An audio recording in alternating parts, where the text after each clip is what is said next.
This is our first live look at a large fire at the intersection of Rice Street and Fairmont Street of Waterbury. What's up, y'all? At my best 197.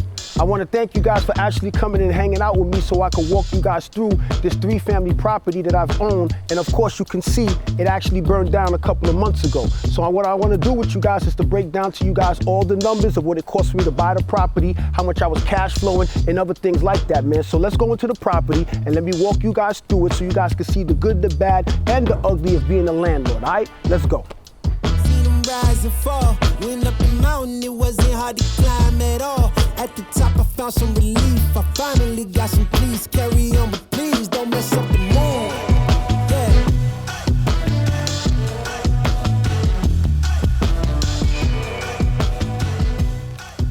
Hey, what's up, y'all? At my best 197 all over again. Listen, thank you guys again. Welcome to my burned down property. I hope that you guys like what you guys are seeing and you guys are gonna like the backstory as to everything that took place with this property and where we're at today. People ask, why do you always talk about good, bad, and ugly in real estate? And in particular, we're talking about the good, the bad, the ugly about being a landlord. Most people that want to be landlords, they mostly focus on how much money that they can make, but they don't look at the other aspects, such as things like this happening in their properties, and these are some of the pitfalls of being a landlord, right? So, of course, I got into being a landlord or owning rental properties because, of course, I want to make money. But at the beginning, I didn't know what I was doing. I didn't have anybody school me to the game on how is it to properly be a landlord. So a lot of it was just a lot of hit and miss. And I'll be honest with you guys, I actually failed. I made a lot of mistakes, but it is what it is. And I'm so happy that those mistakes that I made were actually major lessons for me. I actually put an offer on this property several months prior to me actually purchasing the property. They went under contract with somebody else and I moved on and I started looking at other properties and I was continuing to buy other multi-units in this general area. A few months later, my realtor called me back and she said to me, hey, do you remember that ugly green property that you had and you made an offer on and they told you no? And I was like, yeah, I remember that property. And she said, well, guess what? It's back on the market. It's actually going into foreclosure. And if you'd be interested, they would actually accept the offer that you made. So when I bought this property at $125,000 as an investment property, putting down 25%. So at 25%, I was left with a balance of $93,750. My mortgage on this particular property, all in, is $958. That's taxes, insurance, principal, and interest. By doing certain renovations I did to this property, I was actually able to rent out this apartment in itself for $1,200. So at $1,200 with a mortgage of $958, I was already cash flow positive of $200 plus on this particular property. Not to mention this property is actually a 3-family. So the other 2 floors, I was able to rent out for $1,100 each floor. So I was literally netting on this property approximately $2,300 to $2,400 a month in net cash flow on this particular property. So you know I was excited about it. And then a few months ago, I received a phone call from somebody that works with me that the property was under fire. We had a fire going on in this building. The next step for me to do now was to reach out to the public adjuster that works with me to let them know that I have a fire going on in my property, and then I was on my way to go over there. So most of you guys already know that I'm from New York, but I'm doing business in Connecticut. So I had to travel from New York to Connecticut so I could come and see what was going on with my property, and it took me about maybe an hour to get over here. At my best 197. So this is my building right here on.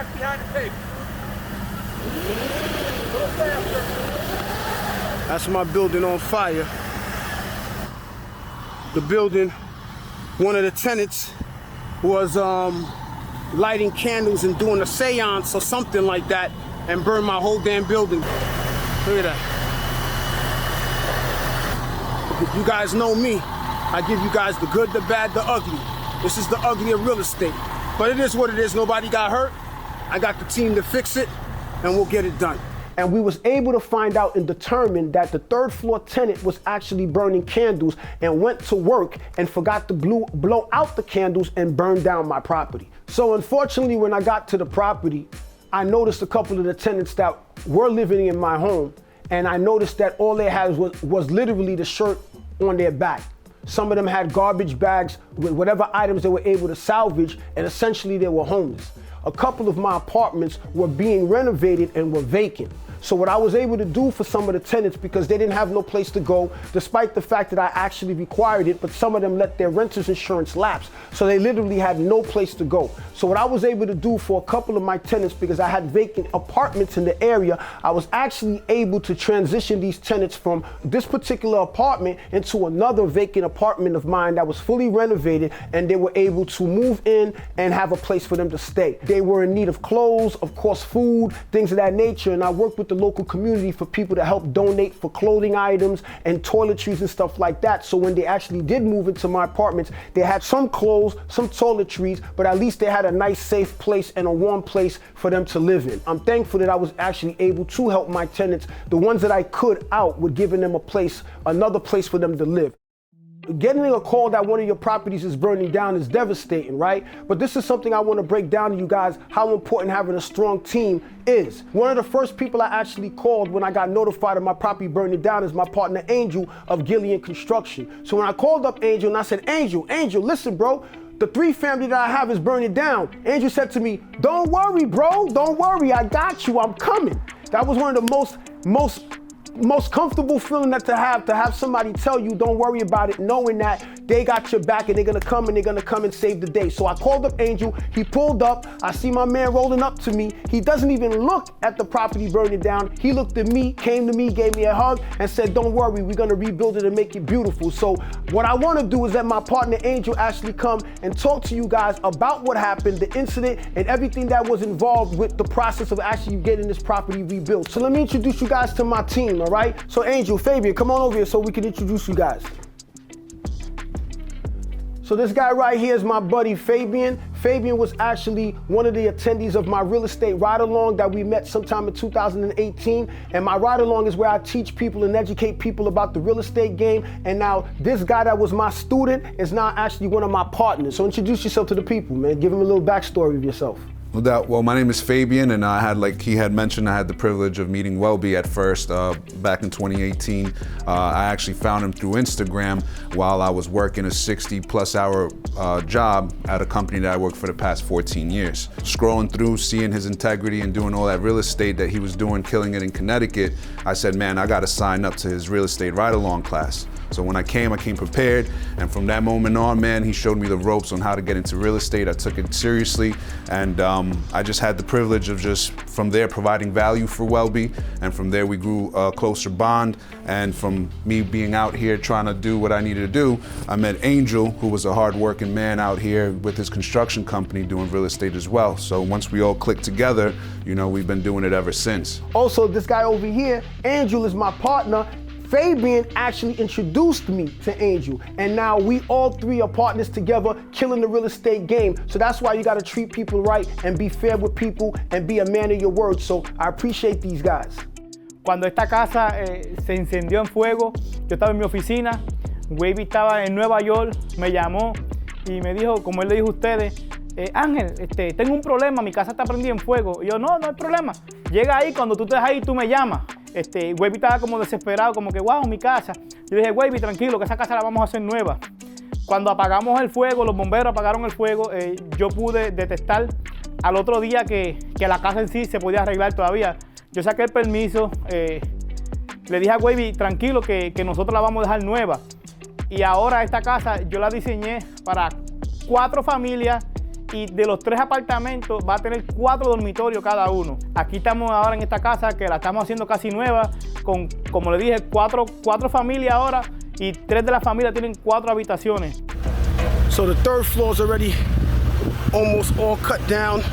We're gonna be cutting it down all the way down to the 2nd floor. This is a exciting day for me. I'm so excited to finally see this property come back together. Let me see if I can zoom in, show you guys the inside of how bad the fire was. Thankfully nobody got killed, right? But look at the amount of work that has to get done. A real serious fire.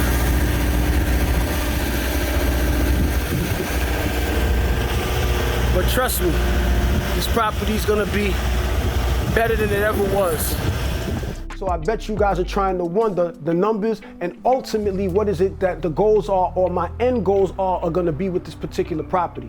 Well, this is what it is and what's most exciting. First and foremost, what I told you guys, what I'm most happy about, nobody got hurt, nobody died, nobody got injured in this particular property because listen, we all here to make money, but it's not all about the money. But I'm about to break down to you guys what I was able to do with this particular property. So now remember guys, when I acquired this property, originally this property was a 3-family. We actually decided to expand on this property and convert this property from a 3-family into a 4-family. So what I want to do with you guys is break down to you guys how I was actually able to double my net income from what I was originally able to do before. So now check this out.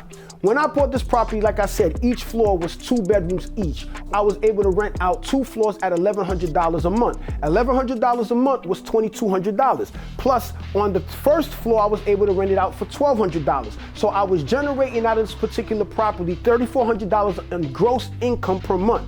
My mortgage, taxes, insurance, and carrying costs, maintenance, and everything else like that was totaling around $1,000 a month. So I was netting $2,300 to $2,400 a month. Now, unfortunately, the fire happened, right? But now with us renovating this particular property, what I was able to do is add 4 bedrooms on each floor. So each floor now has 4 bedrooms. So now we have a total of 12 bedrooms on the original layout of the property. Then now what we was able to do is reach out to the city, bring the city over to this particular property, walk them through, and they are allowing us to utilize the basement and make a legal basement apartment with egress windows, proper light, electrical, plumbing, everything 100% legal. And now we're gonna convert this 3-family into a 4-family. By converting the basement into a legal apartment, we were able to add an additional $1,200 to the rent roll. So now that each floor is going to be a 4-bedroom, excluding the basement apartment, we're going to be able to increase the rents from the $1,100 and the $1,200 originally to $1,500 per floor.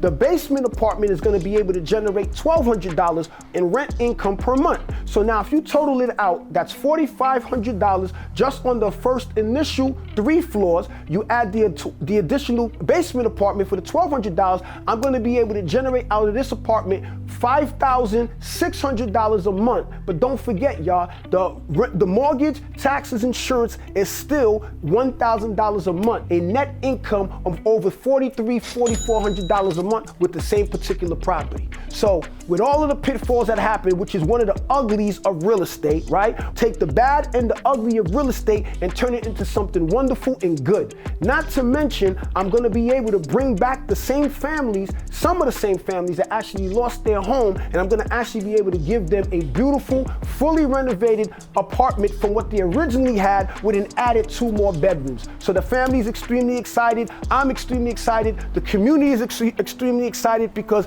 this property turned into a major eyesore in the area. And now this particular property is going to be the best, if not one of the best in the immediate area, man. So that's why I tell everybody, no matter how difficult things get in this real estate business, no matter how many doors get closed, no matter how much hell that you go through, it's worth it if you stick to it and you don't give up. That's the reason why I tell everybody, if I could do it, you can do it too.